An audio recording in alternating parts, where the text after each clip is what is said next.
Jordan, I need you to walk me through again how you ended up in this lounge after hours. I told your partner I was waiting for my client. My badge was pre-approved. The door was open. And you didn't see anyone else come in or out? No, it was quiet. Security Officer Mark Ellison had been working at the Helix Corporate Center for just under 5 years when he made a decision that would quietly erase his career and trigger a legal disaster costing millions of dollars. He was 31 years old, physically imposing, former military police, and carried himself with the rigid confidence of a man who believed authority came from uniform, not judgment. Ellison wasn't new. He wasn't inexperienced, but he was dangerously comfortable. The Helix building was his domain. Glass walls, controlled access, executive floors that demanded obedience. He liked that order. He liked deciding who belonged and who didn't. On a calm Wednesday morning in early March, everything was running on schedule. Executives were arriving early. Assistants moved quickly. The building hummed with quiet power. Then Ellison received a routine call over his radio. Facilities management had flagged a suspicious individual near the executive boardroom elevators. Someone who, according to the report, didn't appear to have proper authorization. It sounded simple. Remove the problem. Restore order. What Ellison didn't know, what no one warned him about, was that the woman being labeled a problem was the single most powerful person in the entire organization, and what he was about to do wouldn't just embarrass him. It would expose how fast bias replaces procedure, how quickly assumptions turn into authority, and how one ignored verification can destroy everything. Before we break down exactly how this happened, take a moment to tell us in the comments where you're watching from today. And if you believe accountability should apply to everyone, no matter the uniform, hit subscribe. Because stories like this don't stay visible unless people keep watching. The Helix Corporate Center wasn't just an office building. It was a symbol. A 40-story tower of steel and glass rising above the city's financial district. Designed to project control, prestige, and permanence. Every detail was intentional. The lighting was soft but exact. The marble floors were polished daily. Even sound seemed regulated. Absorbed by expensive materials meant to keep chaos out and authority in. This was where decisions were made quietly and felt loudly by everyone else. The executive boardroom sat on the 22nd floor. Access was restricted. Only senior leadership, board members, and approved guests were permitted past the frosted glass doors. No exceptions. At least, that was the rule as security understood it. By 8:40 a.m., the morning rush had thinned into a steady, deliberate flow. Assistants checked watches. Executives spoke in low voices. Elevators opened and closed with mechanical precision. That was when Dr. Elaine Morris stepped into the lobby. She was 60 years old, composed, and unhurried. Dressed in a tailored navy suit and understated jewelry, she carried herself with the ease of someone accustomed to responsibility. In one hand, she held a leather portfolio. In the other, a slim tablet loaded with agenda notes. Dr. Morris had arrived early for the quarterly executive meeting, a meeting that would shape staffing, funding, and strategic direction across the entire organization.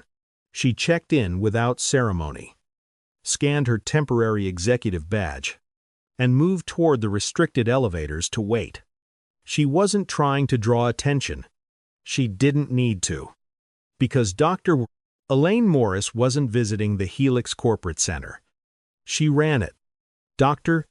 Elaine Morris waited near the executive elevators the way she approached everything else in her career, with preparation and patience.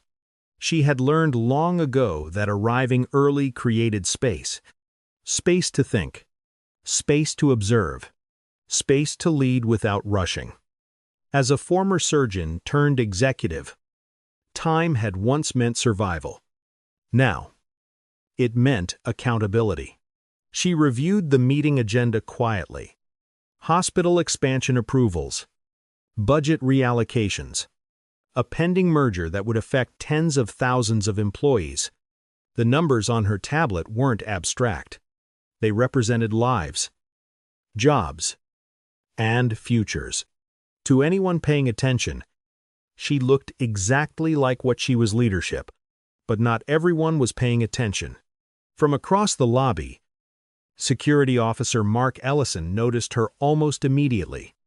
Not because she was disruptive, but because she didn't fit the mental image he expected. She wasn't flanked by assistants. She didn't carry herself like someone asking permission. And she wasn't someone he recognized. Ellison's eyes lingered longer than necessary. He watched her posture, her stillness, the fact that she hadn't approached the concierge desk again or asked for help. In his mind, silence became suspicion. He told himself he was being observant, professional, thorough. But what he was really doing was substituting assumption for verification. Doctor. Morris felt the shift before Ellison ever spoke to her. The weight of being watched. The familiar tension that came from knowing scrutiny often arrived before introduction. She didn't look up. She stayed focused. She had no reason to believe that waiting for a meeting she herself had scheduled would become a problem. And that assumption, hers and his, was about to collide. Mark Ellison didn't approach immediately. He stood where he was for a few seconds longer, watching Dr. Morris from across the lobby, letting the moment harden into a decision. To him, authority meant acting before uncertainty could undermine control. Finally, he stepped forward. His boots echoed against the polished marble floor. Each step deliberate. He stopped just close enough to be imposing, just far enough to appear professional. "Ma'am," Ellison said, his voice flat, rehearsed. "This elevator is restricted. Executive access only." Dr. Morris looked up slowly, surprised but composed. "Yes," she replied. "That's where I'm going." Ellison frowned. He hadn't expected confidence. "I'll need to see your credentials." She handed him her badge without hesitation. Ellison glanced at it briefly, far too briefly, before handing it back. "This doesn't authorize you to be here," he said. "You'll need to step away from this area." "Doctor." Morris studied his face for a moment, choosing her words carefully.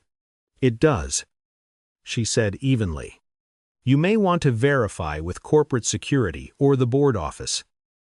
That suggestion landed poorly. Ellison's jaw tightened. To him, her calm wasn't cooperation. It was challenge. "I don't need to verify," he replied. "You're not on my list." Around them, movement slowed. An assistant paused near the elevators. A pair of executives exiting a nearby conference room glanced over. Ellison felt the attention. And instead of pausing, he raised his voice. "I'm telling you to leave this floor," he said. "Now." Dr. Morris didn't stand. "I am not leaving," she said quietly. "And you should stop." The first rule of authority had just been broken, and neither of them was willing to back down. Ellison felt it immediately, the shift. What had started as a routine interaction was now becoming a test of authority. And he could feel the eyes around him beginning to settle in. People slowed their steps. Conversations tapered off. Silence, in a building like this, was never accidental. "Ma'am," Ellison said again, louder this time. "You are not authorized to be on this floor." Dr. Morris didn't match his volume. She didn't need to. "I am authorized," she replied calmly. "And I'm asking you, one last time, to verify." That word verify irritated him. Verification took time. Verification required the possibility of being wrong. Ellison stepped closer, invading the space she was still occupying with quiet certainty. "You need to understand something," he said. "This is private property. If you don't comply, I can have you removed." Removed. Not escorted. Not assisted. Removed. Several people were openly watching now. An executive assistant hovered near the reception desk, phone in hand. A man in a gray suit slowed as he passed, clearly listening. Dr. Morris crossed her legs, unbothered by the threat. "You are escalating unnecessarily," she said. "Call your supervisor. Call corporate security. This ends if you make one phone call." Ellison shook his head. "I'm not calling anyone," he snapped. "You don't belong here." The sentence landed heavier than he intended. Dr. Morris's expression changed not to anger, but to something colder, something familiar. "Then this is on you," she said quietly. Ellison reached for his radio. "Control," he said into it, his voice sharp. "I need backup. I have an uncooperative individual refusing to leave a restricted executive area." Uncooperative. The word echoed. Dr. Morris looked up at him, meeting his eyes fully for the first time. "I am not uncooperative," she said clearly, loud enough for the surrounding witnesses. "I am requesting verification." Ellison turned away from her, already convinced. In his mind, the story was set. And stories like that, once believed, are almost impossible to stop. The response was quick. 2 additional security officers arrived within moments, their footsteps echoing across the marble floor. One of them, older and more experienced, slowed when he saw who Ellison was confronting. He recognized her immediately. His eyes widened just slightly. "Sir," the guard said quietly, leaning toward Ellison. "That's Dr. Morris." Ellison didn't turn. "It doesn't matter who she claims to be," he replied sharply. "She's refusing to comply." Dr. Morris looked from one guard to the other. "I am not refusing," she said evenly. "I am asking you to verify my identity." The older guard hesitated. He glanced at her badge, then at Ellison. "Mark," he said carefully. "We should probably—" "No." Ellison cut in. "This is my call." That sentence sealed it. Ellison stepped forward again, positioning himself directly between Dr.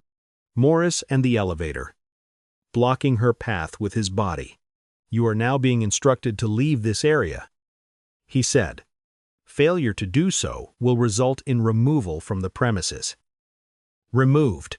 From the building she led, from the floor where her name sat at the top of the agenda, Dr. Morris stood, slowly, deliberately.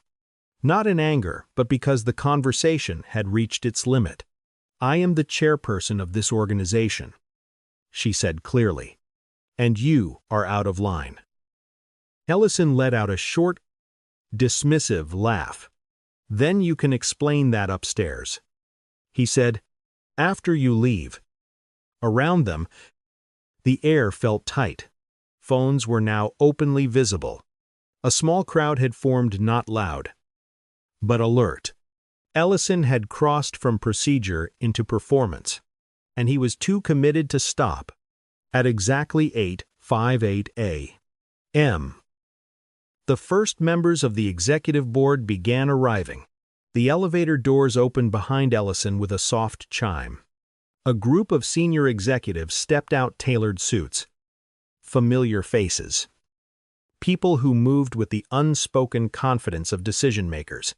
They stopped, every single one of them, because standing in front of the executive elevators, blocked by security, was Dr. Elaine Morris. The chief financial officer was the first to speak. "Elaine," he said, confusion cutting through his voice. "What's going on?" Before Dr. Morris could answer, Ellison stepped in. "She's refusing to comply with security instructions," he said firmly. "She doesn't have authorization to be here." The CFO stared at him. Then he looked back at Dr. Morris. "She's the chair," he said slowly. "Why would she need authorization?" The words hit the lobby like a dropped glass. Someone behind them whispered, "Oh no." Ellison turned, his face tightening. Chair of what he asked. The chief operating officer stepped forward now, her tone sharp and unmistakable. "Of this organization," she said.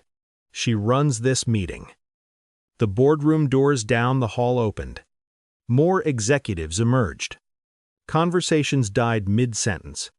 Phones were lowered, then raised again. Dr. Morris finally spoke. Her voice was calm, controlled, almost gentle. "I believe there's been a misunderstanding," she said. "One that could have been resolved with a phone call." Ellison's mouth opened. Nothing came out. The power dynamic had shifted completely, and everyone in the lobby felt it. And for the first time since this began, Mark Ellison understood exactly who he had been standing in front of, and how badly he had misjudged her. For a few seconds, no one moved. The lobby, moments ago filled with quiet tension, had gone completely still. Even the hum of the elevators seemed louder now, echoing in the silence. Mark Ellison's confidence collapsed in real time.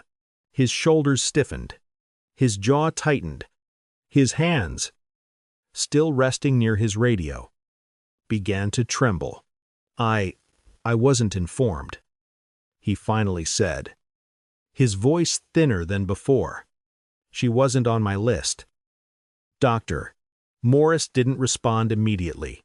She looked at him not with anger, not with satisfaction, but with the weary recognition of someone who had lived this moment more than once. "You were informed," she said quietly. "You chose not to verify." The COO stepped closer. "There was no threat," she said. "There was no urgency. You escalated because you assumed—" Ellison tried to recover, his words tumbling over each other. "I was just following protocol. I was trying to protect the building." Dr. Morris shook her head. "Protocol requires confirmation," she said, "not intimidation." The older security officer lowered his eyes. Ellison looked around now, searching for support. None came. Executives were watching him not with outrage, but with calculation, liability, exposure, risk. Dr. Morris straightened her jacket. "This meeting is already late," she said. "Clear the path." Without waiting for a response, she walked toward the boardroom doors. The crowd parted. Ellison stepped back, instinctively, making room. For the first time that morning, he wasn't in control of anything. The boardroom doors closed behind Dr. Morris. But the incident didn't stay contained, not even for an hour. Within minutes, internal emails began circulating. Senior legal counsel was alerted. Human Resources flagged the incident as a Level 1 exposure event, the highest risk category the company used. Mark Ellison was quietly escorted away from the executive floor, not handcuffed, not shouted at, just removed, downstairs. In a small security office with no windows, he was told to surrender his badge and wait. By noon, the first video appeared online. A 30-second clip filmed by an executive assistant showed Ellison standing between Dr. Morris and the elevators, his body blocking her path while her voice remained calm and measured. The caption read, "Security tried to block the CEO from her own boardroom. By Dwa Pp. M." It was everywhere. LinkedIn, X, TikTok, industry Slack channels. Commentary poured in. Not just outrage, but recognition. This happens all the time. Verification would have taken 10 seconds. Why does authority still have a look? The security firm released a statement before the end of the day, calling the incident deeply concerning and promising a full review. Ellison's suspension became termination before sunrise. And inside the building, one truth settled in, quietly but permanently. This wasn't a misunderstanding. It was a failure that everyone had just watched happen in real time. By the next morning, Helix Health Group's legal department was in full containment mode, not because the story was unclear, but because it was devastatingly clear. Multiple camera angles, dozens of witnesses. A senior executive blocked from her own boardroom after explicitly requesting verification. There was no narrative to manage, only damage to limit. Dr. Elaine Morris didn't rush to the press. She didn't post online. She did what she had done her entire career. She documented every interaction, every timestamp, every policy that had been ignored. 2 weeks later, her attorneys filed a formal complaint citing discrimination, failure to follow access protocol, and public humiliation in the workplace. The language was precise, clinical, unemotional, and impossible to dismiss. Helix's outside counsel advised settlement almost immediately. Going to trial would mean discovery, depositions, executives under oath explaining why verification was skipped and assumptions were allowed to rule. 3 months later, the company settled for $5 million, not as an admission of intent but as an acknowledgement of failure. Failure to train, failure to supervise, failure to protect its own leadership from bias. The money came from insurance, but the reputational cost came from everywhere else. And Mark Ellison's name, though absent from the settlement, had already become synonymous with a mistake no one wanted to repeat. The settlement closed the case on paper, but it didn't close the experience. Dr. Elaine Morris returned to work the next day. Then the next. Then the next. On the surface, nothing had changed. She still chaired meetings, still signed decisions that shaped the future of the organization, still walked through the same lobby. But something fundamental had shifted. In interviews months later, she admitted the moment followed her. "I don't assume neutrality anymore," she said. "I assume scrutiny." She noticed things she hadn't before. Where security stood, who they watched, who they questioned, and who they waved through without a glance. She no longer waited near restricted elevators. She didn't linger in transitional spaces. She walked directly into rooms that were hers, without pause. Not because she feared authority, but because she understood how fragile respect could be when filtered through assumption. As for Mark Ellison, there was no dramatic downfall, no public apology tour, no second act. His security license was not revoked, but his reputation was. Quietly, permanently. Background checks flagged the incident. Employers moved on to other candidates. The industry, built on trust and discretion, had no room for doubt. One mistake, one refusal to verify, one moment where bias replaced procedure. And the consequences followed both of them very differently. This story isn't really about one security officer, and it's not even about one organization. It's about the moment when assumption replaces curiosity, when authority stops asking questions, and when someone's presence is treated as a problem instead of a possibility. Nothing that happened that morning was inevitable. A phone call would have ended it. A pause would have changed everything. Verification, 10 seconds of it, would have prevented millions in damage and years of distrust. We often celebrate the aftermath. The firing, the settlement, the apology statements written by lawyers. And we call that justice. But real justice would have been Dr. Specker. Elaine Morris walking to her boardroom without being stopped at all. It would have been a security officer seeing a black woman in a space of power and assuming she belonged there. Until that becomes the default, these stories will keep repeating. So here's the question. Should security officers and police be personally liable when bias replaces procedure? Should calling someone uncooperative without verification carry consequences of its own? Let us know what you think in the comments. Share this story. Because the more visible these moments become, the harder they are to ignore. And we'll see you in the next one. Stay aware. Stay questioning.